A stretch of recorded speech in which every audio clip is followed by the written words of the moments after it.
الحمد لله رب العالمين والصلاة والسلام على محمد رسول الله الذي بعثه الله رحمة للعالمين وعلى أهله وأصحابه ومن تبعهم بإحسان إلى يوم الدين صلوات الله عليه وسلام. أيها الإخوة المؤمنين، بعد مسلم مولو على تنتلا من ينت تنتلا على منكتو لا كمالو نالا نيمو لا تيمو كمالا على مي يالون كو تلوم داري منصوتي anin fen buka mulun atale fengo beda aya mankuto diyala fengo fen aya dammala mankuto le diyala amanin fen kilindi ka tandi ala sembo dango be nyamin walatinna ni ko ala mu kilindati ni laftallala wala ko ala nin fen man kilin e fengo korosi ban fo duniya nala nin warwo nyaawnya eteni mole mulunta duniya ban atiji ni na mulunta ñaadala inata mulunna bulola wala tamañala wala koyola wala feŋola wo dammamu dalilol ti ko ala subhanahu wa ta'ala ñanta kilim bayala de a ñanta batula kamu kilinnati a ñanta batula katelom dare mansul mbe ala la nemoni yirwani ñatota danila ka jindi anin kiisonin tanko muhammad kan sallallahu alayhi wa sallam alay min suwandi aya wulindi aya tombon aya deda aya ke balafani hino ni ñatota sababoti ka ki dafeŋol be min kaje anin min bukaje aketa jinati aketa hadama diŋoti aketa tilati aketa ŋunumalati aketa ji dafeŋoti feŋgo fen niye bala hani niyete minna aketa rahmatan lil alamin kato alamina be dendin dafeŋol la alamina be dendin jamano fananna ɗon jamano feŋo jamano jamani ni la ma feŋol le bije anin feŋol min yalon ko niyetela to ñalom feŋol te niyete feŋol min nan tol hadamadiŋolu la kiitiyo ton ka fo i mantala balurin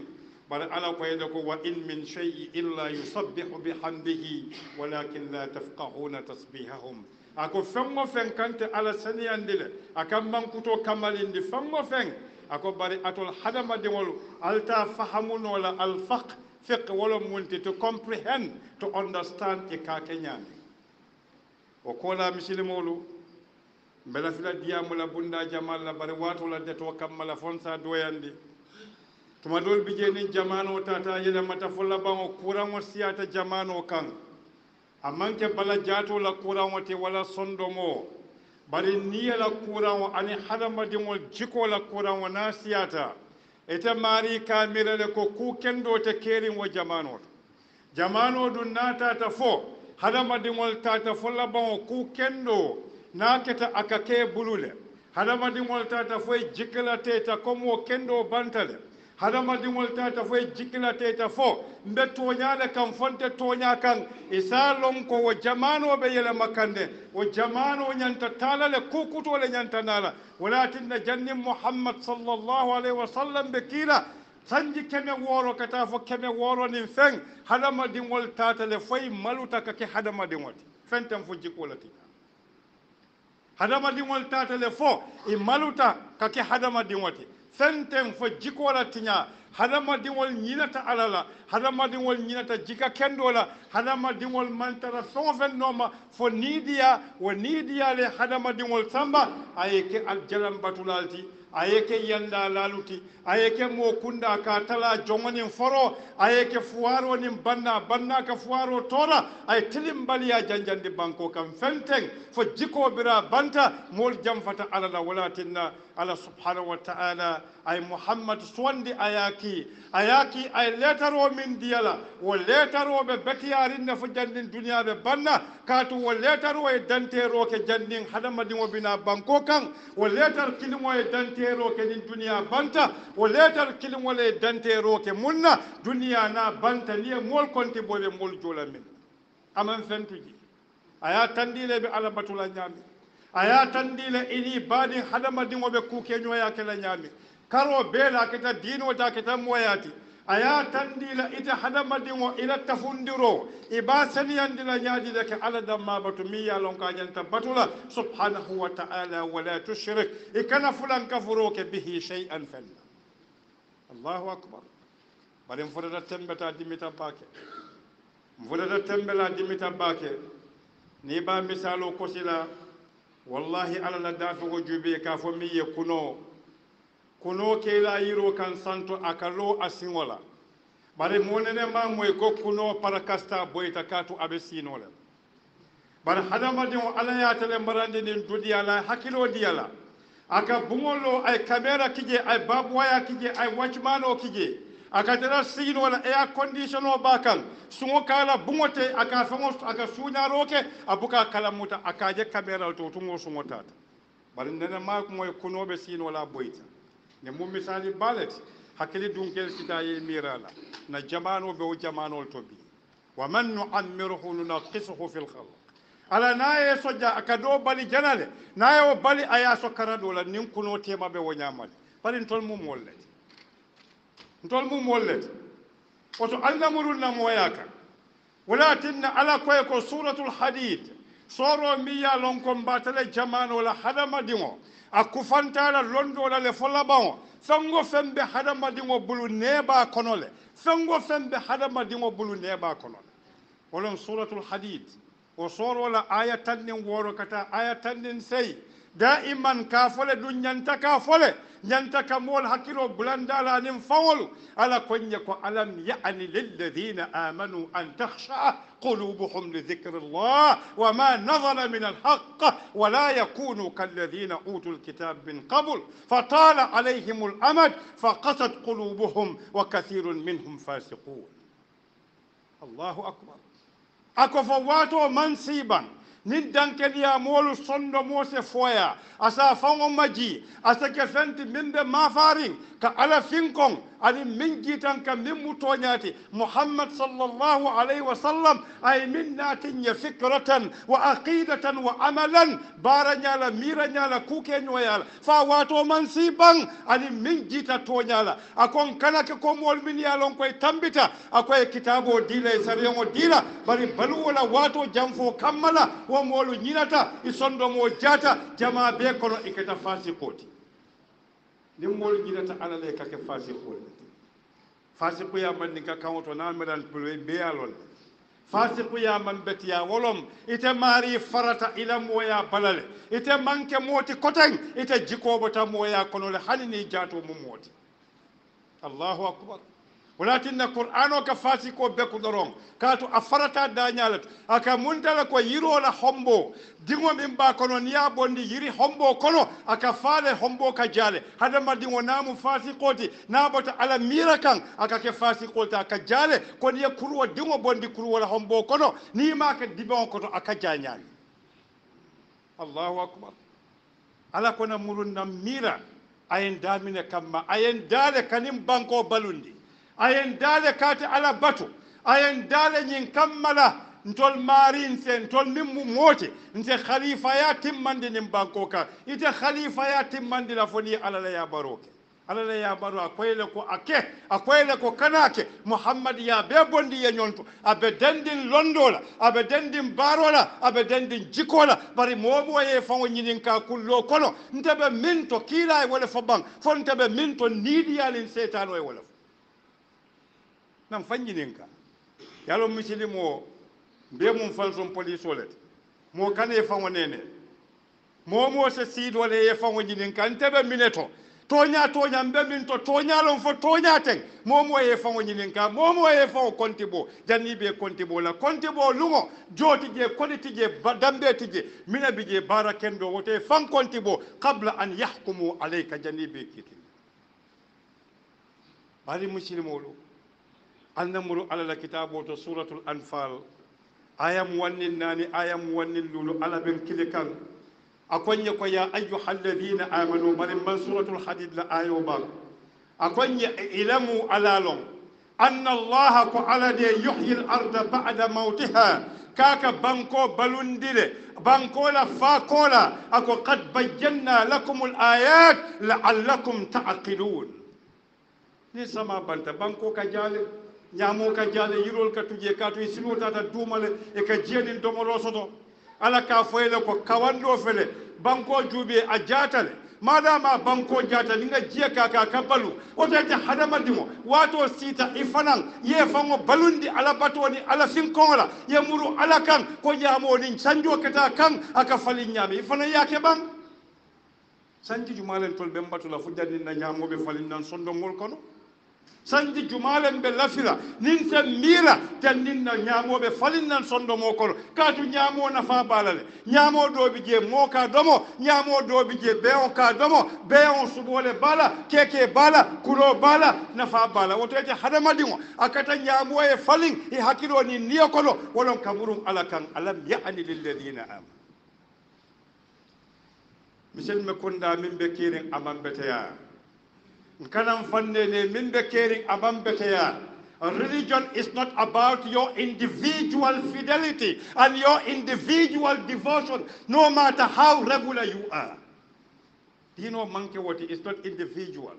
To nyalom la taziru wazira wizra ukhra. Mote mola junube dunula alkiyama lolungo. Bari nin dino nata mo bele nin mo kilimo betiyata mo be nyanta katalale ye betiya damandinta wo mo kendo bulu walatin ala konye ko ali yaka muhammad la ako muhammad ye ko yaka millata ibrahima hanifa wa ma kana min al mushrikin bali muslimun allamul suratul anfal ayam wannin nane wannin lulu ala konye ko ya ayyuhalladhina amanu atol mol min dankani atastajibu lillahi ali danku ala wa rasul ninkila idha ta'akum niyal kili ma yuhikum min bal balundila akamunta kon kafale wato nin fango fata ka balundi ata balula no there is spiritual debt, there is massive national spiritual debt akamunta ko banko mol be fatale. Allahu akbar. Ala konye ko lima yuhikum min bal balundila واعلموا على لونكو أن الله كألا يحول بين المرء وقلبه على سمبو أنا على فيرو أنا على كتو أنا على سمبو أكبنتا بالحدمة ونا صندوق تيما بمعنى تلين كتفن ولا من بيبي وأنه كاتدي إليه تحشرون أتول مول بيبال كفن كفن نكتا على لكان سبحانه وتعالى أكون يا أيها الذين آمنوا كتاتول مول من دانكنياتا اتقوا فتنة على الفنتان كفتنولا فتنو منك كله بوندو دماتي فتنو تنبتا كله بوندو لله كله بوندو مكوية يالتي أنين كليا but فتنو is corruption. Either it is material, it is spiritual, it is political, it is financial, it is moral, it is a bankruptcy, and it is evil. Amam betea اتقوا فتنة ya fitina wa fitina ji akamo wuli kiline tora walakin na kelo da mata kela no fitina wati wala kele bondo mbede nta fango minna ni mo kiliya sunya akamo wuli kiline barama wala ye kura wala ye konkondi wala ye sino baliyandi tilim baliya mambete ya ala ma da wa kamma walakin na ko inna allaha la yuhibbul fasad ala man la fi corruption manta kodo dambala faniyamu corruption wala sunya romu corruption wala tapalemu corruption wala konnante nyoyamu corruption wala songo fem bam bete ya corruption wala it is to corrupt the values of the humanity amam bete ya wolu lafta kala tol bulu foga jaay woni marchandise wolte nem banko kan say amantara dendin karakilina be dendin society mo kunda mu me belela ala konye ko e wattaqu fitna akol la tusibanna alladhina zalamu minkum khassa mol min yafitino malabuke damama wa alamu alsalun ko anna allah ko alade shadidul iqab ala yankan kato dimitale walakin man to min buka fo moli atuje man to min buka fo moli alake o man to hana fata wala fisyata ay balu do wala ka nyaatilen tolula. Nobody cares. Moman la fi hamela mola kula koteng. As long as na pajero mbakono. As long as na bumba mbakono. As long as na bank account obe kuliari. as long as ntela palaso be bambandi, as long as ntela business be tamakan mo man hati mola jumalle batata wolon fuaroluti farol be kumbola ila kumbo abe banko jara jara jila le gambion Allahu akbar fuarol le be kumbola fo bala faten tol la bang fon tol manke muslimoti bang momin tomu kisoti alin tanko ite mari ka song fuaro e siya bannati o bannalule ya so mun tole ya bandi mun tole e kado mo mo nyadile inin jumale kadom inin jumale atala Allahu akbar alqiyama le be diyala alama alay beke molti minna kitiyete kolayal bal alqiyama be ka ko yala de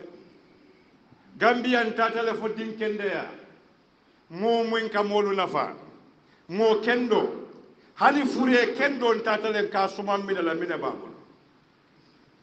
bari jumale ben tol kono minne le ko mariya ya suto mun tole corruption financial economic corruption atelo mu ko be jawmati atele ka tilimbali anati atele ka jawya anati atele ka konnante anati nim fuarol batata fay ko futata ma mirola e ka jora mo leta ye kelo ke here is civil war kamunta ko mo kunda dun ta kelo eten mi ya tinyaro ke kulum imira mo jellebe fala mo jellebe bayo yala mo jellebe kebe banna mo jelle kordabe tinyala o junubo e sew dununo ba inda Allah ala ya ba atedunulano walakin suratul anfal ayam wang ani aya warawla ayam wang ani aya say annan tunolo qur'ano kamim fonye qur'ano konye ko ya ayyuhalladhina amanu atol mol min danken ya la takhunu Allah war rasula ako alkana ala jamfa anin kila وتخونوا أماناتكم أو أمانتكم الله كرف فم ميا ديالا على من ديالا كاليا باتو ولا تفسدوا في الأرض بعد إصلاحها الكنا كرياك don't corrupt the land don't corrupt society don't corrupt individuals don't corrupt the system after Allah did awatu minna after it was reformed kanake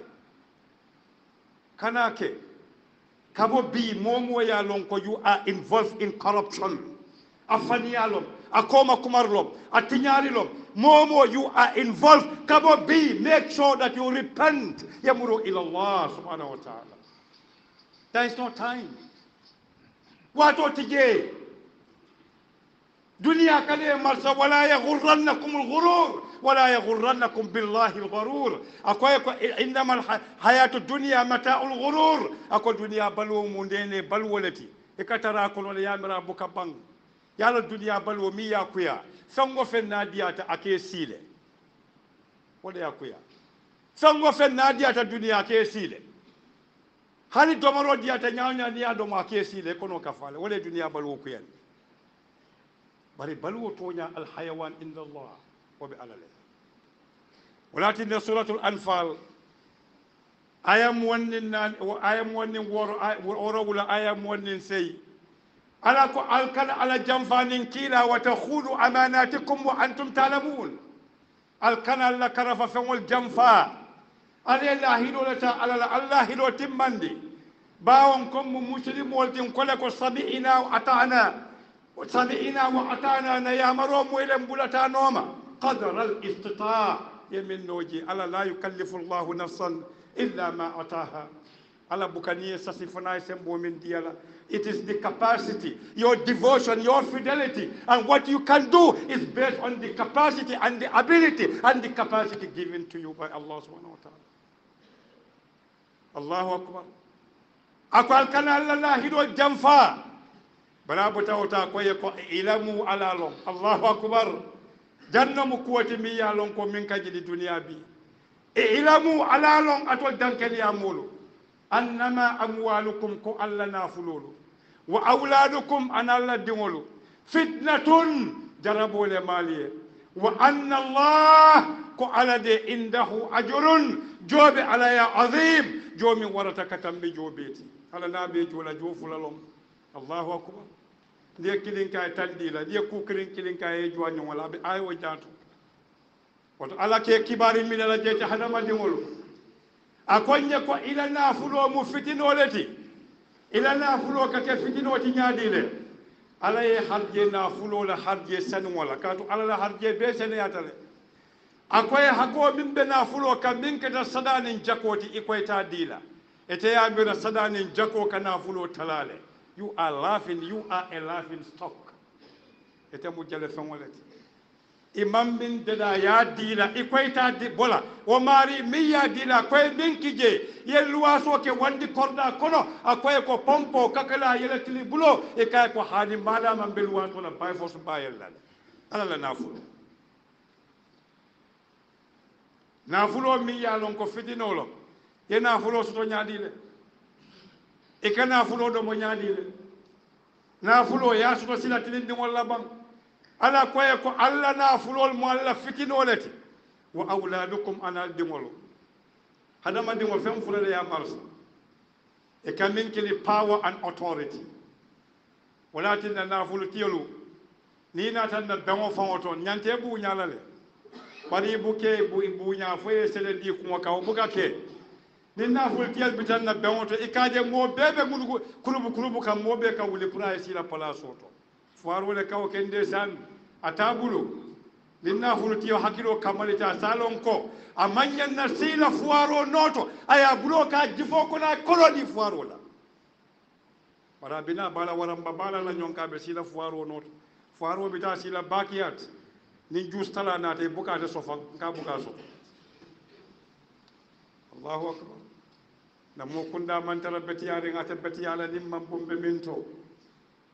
walakinna wa auladukum halama dingol sembo imma kodo be bulu kango be bulu wa imma dambe be bulu kafo be bulu min siyata niaje mansa mol buke kelendino mansa militaire wol din police wol le soto halama dingol nano masata la siyata mol buka hanyala ban nimmo kelim bayata dorom suluwo ke jaw saji la min kana ta saji jama kono mobe kelim bala dorom mol be kutulala hani buwaya na mo kunda wotu mo nimbo min mammo so de ka folo mo buwati muske barin ko tolom ke ba ko tolom mo tabu mali muslimol digol na kafol akatela kafola tiba akita politique kafula tiba akatela police kafula tiba military kafula kafu ala lon ko nasiate noma fitidolom dol bije wolbe manya do kala e ka ketele tola o to eten ya maro di wala madi akata kafo min no min be no ma ye control ni me control ila barakuru mo junubo be satare kan wala tinna koy ko wa anna allah ko alade indahu ajrun azim wala mola na fuloni ala la hakoni ay mem faye yata manda ko folo asoto nya saniyandi nko haramu mu fennati min be sabatirin halalo mu fennati min be sabatir gambiyam fudata tembe to woli yamira ko haramu mu halalo lati halalo wala mu haramu moliya din kende yake haramu domolati moliya din barakanta yake halali domolati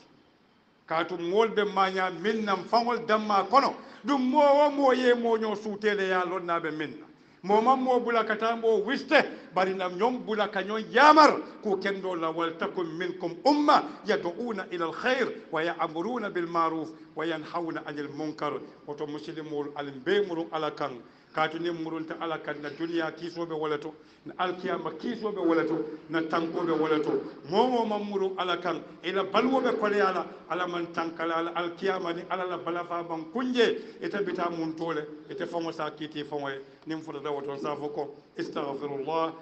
ala kafar nyini innahu ghafurun tawwab man solo binka kafaro muta ka tubo muta bomo sakata yi famo da kabobi hada madimo madama be balurin jiko bayde kasete da ni hada madimo fata aman so na fanta dala o wato lon problem woti wa sallallahu ala sayidina muhammad wa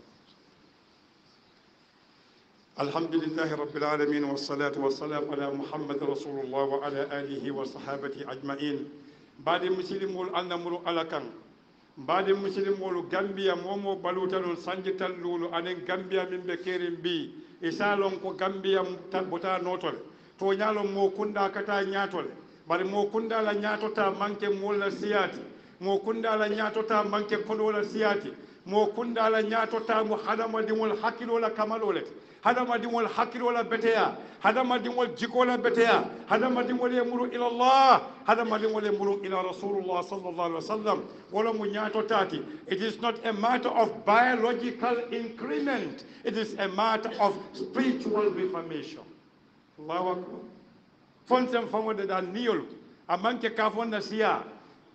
kasiya wonten akamunta ko tiya fatola siya natara mambaro ke kila min tumbulu Muhammad sallallahu alaihi wasallam alama alay beka la jonkendo kono alama alay bela duwal muta alama alay beke kuma kendo moylati na bara kende mala hadamadin wa hadamadin hajo bela kullo banke alama alay sababu dilaya sodiyandiye alama alay beke jongoti min sondo mo se foya kamurun katate alakan ala subhanahu wa ta'ala ko ko tubu ila Allah jami'an ayyuhal mu'minun atol dankel ya mul be tubi kata alakan mu jongolleti alayen da wala kamma nyin kammalan se junubo ken se muruna tubi bar na tubo ni na junubo nyanta sutiyala kana ke daiman be junubo kala ni junubo siya tema isondo mo ka finne na finte buka noroje ni noro manje bara betole ka bara kurumati bara kurumo ka kenya ko to bara ketoti ka to iblisa be marsala walakin hadama dimo niyo anin shaytan wala marsalo ka kenya dile ni iblisa bulate no make marsa ni ala ke sondo mo ko na ka bari